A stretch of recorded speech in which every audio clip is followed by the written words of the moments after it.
Hi mga mare, magandang araw. For today's video ay samahan nyo na naman ako sa mga kaganapan ko kahapon. Kasabay ko na nga rin dito yung anak ng kumare namin. Tapos ito dumaan nga itong pinsan ng aking asawa at pinasabay na nga kami dito sa kanyang sasakyan. Salamat at nakalibre na nga at hindi na kami naglakad. So, diba? Tapos nag-video pala ako dito mga mare. Hindi ko napansin may pulbo pa pala ako. Hindi ko napansin. Charis! Pero hayaan na nga natin yan. Anyways, ito nga pala mga mare ay pabalik ulit ako ng school ng mga 10:30. Dala nga pala ako dito ng pagkain para nga sa tanghalian nga nitong bunso ko. Naglalakad nga ako dyan kahit mainit yung panahon. So fast forward, dito na ulit ako sa kanyang room at pinakain ko na nga din siya. Hatid sundo ko nga itong bunso ko tapos dala ng pagkain sa tanghali kaya talaga naman. Ragnangarag nga ang inyong kumare para na akong turumpo sa maghapon. Cherry!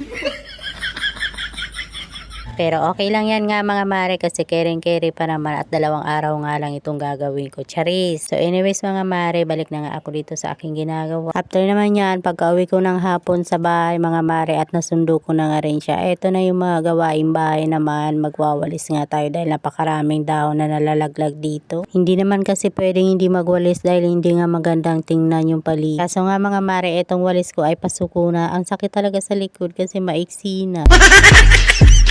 Pero ayan, go pa rin nga tayo sa pagwawalis at least mawala nga dito yung mga dahon. Yun naman, napapaligiran nga kami dito ng mga punong kahoy. Gandahan naman dito mga mare kasi nga kapag nasa probinsya tayo ay napakasarap nga ng hangin. Na fresh nga kapag ganito tapos makahoy. Tapos nakakatulong nga din ito kapag mainit yung panahon. So ayan, pagkatapos ka naman dito makapagwalis mga mare, eto magdidilig tayo ng mga halaman ko dito sa may harapan ng bahay. Tapos nga ng maulan na panahon, eto tag-init naman mga mare. Kaya ito, naisipan ko na nga rin itong mga halaman ko dito na diligan. Diyan napabayaan ko na nga rin itong halaman ko. Sa susunod nga ay aayusin ko na nga rin itong mga orchids ko dito. Pasensya na nga rin, maririnig nyo yung mga boses ng mga bata. Habang nagbo-voice over kasi ako dito mga mare, naglalaro naman sila sa labas. So okay nga lang yan na maglaro sila kasi nga iwas screen time naman sila. Ang isa nga ang kaklase nga ito ng anak ko, tapos yung isa pinsa naman niya at itong kapitbahay namin. Yun lang ang kalaro niya dito sa bahay. So hinahayaan ko nga lang muna silang maglaro tapos ako naman busy dito sa aking ginagawa. Siguro sa mga susunod mga mare ay ayusin ko nga itong tanim ko. Ito nga ang isa ay medyo lanta na dito kaya tatanggalin ko na. Palitan ko na nga lang siya ng iba. Nilipat kasi ito ng asawa ko mga mare. Dating nasa lupa tapos nilagay dito sa paso. Hindi na siya tumubo at nalanta. Tapos na nga ako doon sa harapan sa pagdidilig mga mare kaya sinabay ko na nga rin dito yun sa may gilid ng bahay. At dahil medyo mahaba na nga rin itong video natin mga mare at kwentuhan kaya sa susunod ulit at magpapaalam na muna nga ako sa inyo. Maraming salamat sa walang sawang pagsuporta at panonood. See you in my next vlog.